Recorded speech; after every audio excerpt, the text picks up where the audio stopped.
Keyinki söz Sadakan Kısambashev'e veriledi.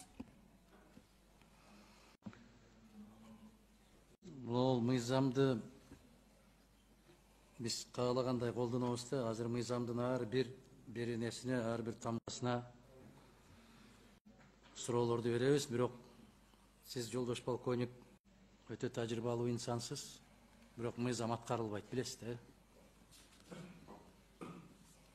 Мыйзам өзүнчө, кыргыз өзүнчө жашай беребиз да, туурабы? Аны ар кандай моменттер болот? Айта албайсыз. 6-чы беренеде турат 3-чү пунктунда Кыргыз Республикасынын президенти ыйгарым укуктарын жүзөгө ашырып жаткан мезгилде үй бүлө мүчөлөрүнө деп кашанын ичине тактап жазып атат да. Үй бүлө мүчөлөрү деген кимдер дегенине. Жубайына жашы жетелек балдарына дейт. Сиздин кызматкерлериңиз жашы жетип үйлөнүп балалуу болуп калгандардын аркасынан деле жүрбөйбү коштоп? Биз мыйзам чегинде эле иштейбиз. Жок, кечирип коесуз. Анда мен башка жакты көрүп атат экенмин да. Кыргыз Бишкекте же кошуна мамлекеттердин президентинин балдары жүрөбү, жанагы коштоо менен, коргоочулары менен. Же мен кино көрүп атамын, же башка жактан жүрүп атамын. Айта албайт экенмин. Биздин кызматкерлер айта албайсыз, азырынча айта албайсыз. Частный может быть охранный агентствого кайтарат. Мен ошондуктан айтам да, мыйзам өзүнчө бул жакта кала берет. Биз өзүбүзчө жашай беребиз. Ошон үчүн мыйзам алуунун деле кажети жок бизге. Кожоюн эмне десе ошондой болот деп эле бир эле статьядан алып койбойлубу? Кимдер корголот, кожоюн чечет, кимдерден коргонуу алынат, кожоюн чечет. Бүттү, бир эле статья. 7-чи беренени караңыз. Кимдерге берилет дегенде, сиз ушул 7-чи беренеге президентти жазышыңыз керек эле. Президент өзүнчө 6-чы берене кылбай. Биз өтө эле ашырып жиберебиз да, жолдош полковник. Өтө ашырып жиберебиз. Кыргыз Республикасында мамлекеттик кызмат орундарын ээлеген адамдарга мамлекеттик күзөттү берүү деген жерге биринчи ошол президенттен башташ керек да. Катары менен эле айтып коюш керек. Аны өзүнчө берене кылып. Кайран. Мына 3-чү пунктунда турат, Кыргыз Республикасынын Конституциялык сотунун төрагасына деп. Конституциялык соттун төрагасы кылмыш жаза иштерин карабайт. Ага тиешеси жок. Өзгөчө рецидивтер менен анын жумушу жок. Конституция бузулду, бузулбады деген гана маселени карайт. Аны дагы эгер Кыргыз Республикасынын жараны кайрылса, кайрылбаса 15 жыл бир да кагаз карабайт. Кандай дейсиз? Бул эми конституциянын негизинде бул выше. Жок, конституциянын негизинде эмес. Бул бир учурда болгон, себеби да белгилүү. Бирок азыр эми анын себеби жокко дейм да. Эми карап көрсөңөр кичине. Сиз экөөбүз кызматты бирге баштаганбыз го. Бир себептер менен ушундай болуп кирип калган. Бизде ушундай эмеспи? Вице-премьерлер бардыгы бирдей милдетке, бирок бир вице-премьер өзгөчө милдетке деген сыяктуу эле. Соттордун төрагасы да кезинде ушундай болуп калган. Ушуга кандай карайсыз? Урматтуу кесиптештер, биз Конституциялык соттун төрагасын бул тизмеден чыгарышыбыз керек. Менимче Конституциялык соттун төрагасы мүмкүн болушунча элдин арасында жүргөнү жакшы. Кыргыз Республикасынын конституциясына ылайык жарандардын бардыгынын укугу бирдей.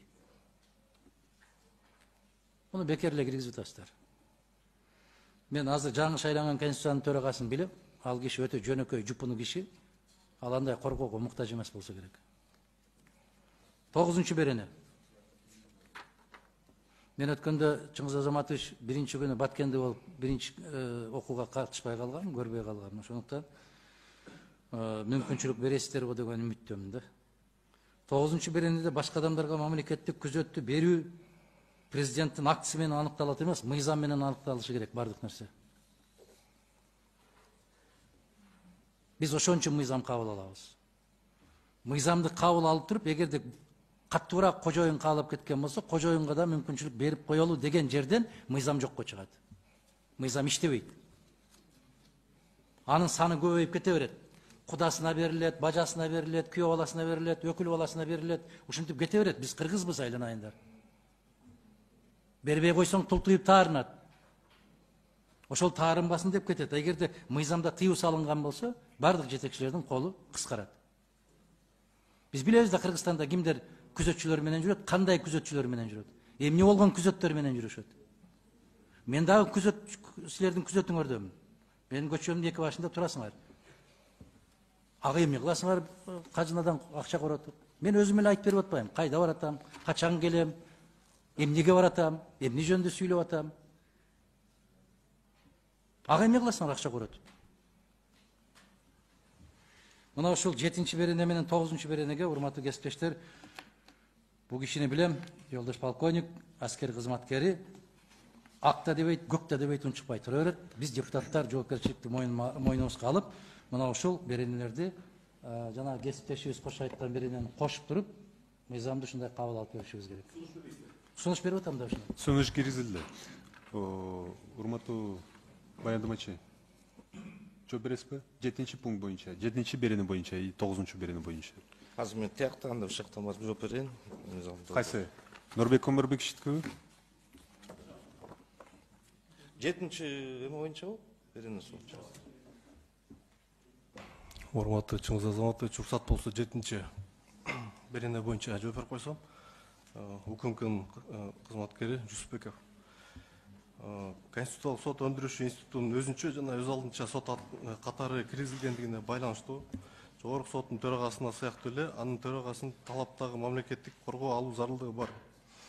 Дүйнөлүк тажрыйбаны да карасак, конституциялык соттордун төрагаларына мамлекеттик кайтарууну берүү көптөгөн өлкөлөрдө, анын ичинде Россияда, Туркияда, Индияда да жана башка көпчүлүк өлкөлөрдө каралган. 2009-жылдагы мамлекеттик күзөт жөнүндөгү мыйзам редакциясында мурда Кыргыз Республикасынын Конституциялык сотунун төрагасы кызмат орду кайтарылуучу болчу. Бирок 2010-жылы 27-июнда Конституция кабыл алгандан соң Конституциялык сот өз алдынча сот катары жоюлуп кеткен дагы Конституционный палата болуп Жогорку соттун карамагына кирип калган да. Андан тышкары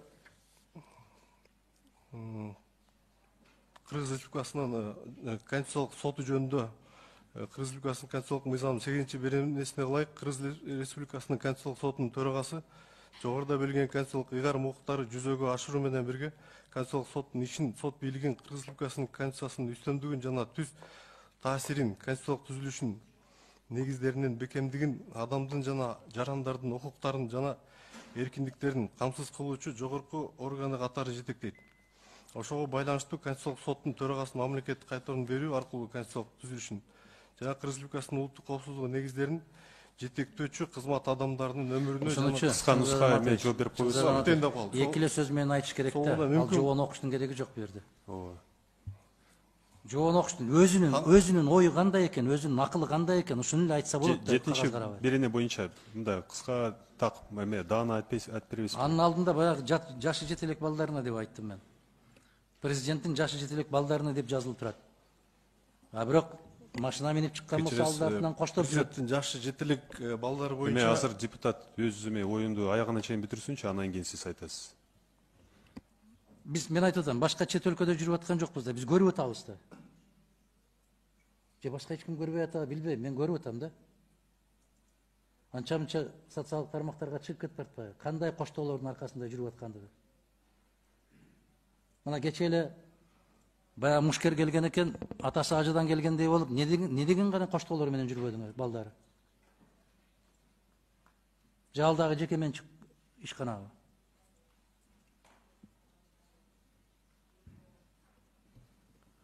Мыйзамга биз так жазышыбыз керек, Чыңгыз Азаматович.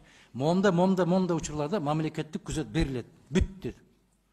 Анан тиги киши каалаган болсо берип коет, каалабаса алып коет деген 9-чу берененин 2-чи пунктун такыр алып салышыбыз керек. Мыйзам иштеш керек. Тиги кишинин түшүнүгү эмес. Бүгүн ал киши, эртең башка киши, бүрсү күнү башка киши. Келе беребиз, кете беребиз, а мыйзам так калышы керек да. Түшүнүктүү. Процедура